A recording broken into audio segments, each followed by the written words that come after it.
আজরাইল ইসলাম আল্লাহর প্রিয় নবীর সিনা মুবারকের উপর হাত রাখলেন।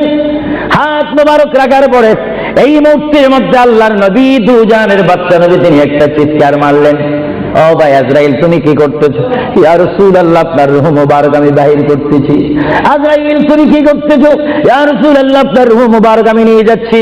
আমার নবী চিৎকার দিয়ে বলে, ভাই আজরাইল তোমাকে একটু আমি অনুরোধ করে তুমি একটু দেরি করো, তুমি আমার বুকের উপরে কি রেখেছো? ইয়া রাসূলুল্লাহ আপনার বুক মুবারকের উপর আমি শুধু হাতটা রাখলাম। আজরাইল তুমি বুঝি হাত রেখেছো? আমার অনুভব হয় যেন 7টা আসমান আর 7টা জমিন আমার বুকের মধ্যে দিয়েছো। আজরাইল 7টা আসমান আর 7টা জমিন যেন তুমি আমার বুকের উপরে দিয়েছো। এই মৃত্যুর যন্ত্রণা আমি সহ্য করতে পারি না।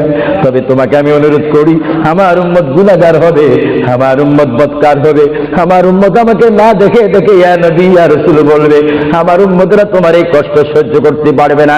আজরাইল তোমাকে আমি অনুরোধ করে গেলাম, কিয়ামত পর্যন্ত যত কোটি কোটি উম্মত পৃথিবীর বুকে মৃত্যুবরণ করবে, সকলের কষ্টটুকু তুমি আমাকে দিয়ে দাও, আমি নবী সহ্য করব, তবু আমার উম্মত সহ্য করতে পারবে না। বলে বলেন সুবহানাল্লাহ।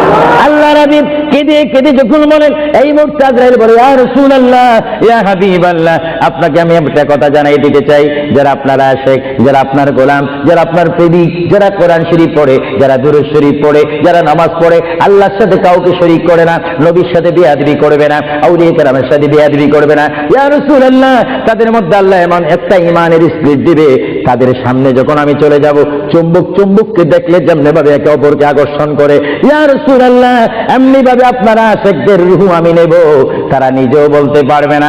ময়দার ভিতর থেকে একটা চুল বাহির করতে যেমনি ভাবে ময়দা ডিস্টার্ব হয় না, ইয়া রাসূলুল্লাহ আপনার চেহারা মুবারক তাদের সামনে আমি তুলে ধরবো, আপনার চেহারা দেখে দেখে আপনার উম্মতরা কলমা পড়তে পড়তে কবরের মধ্যে চলে আসবে। জোরে বলেন সুবহানাল্লাহ।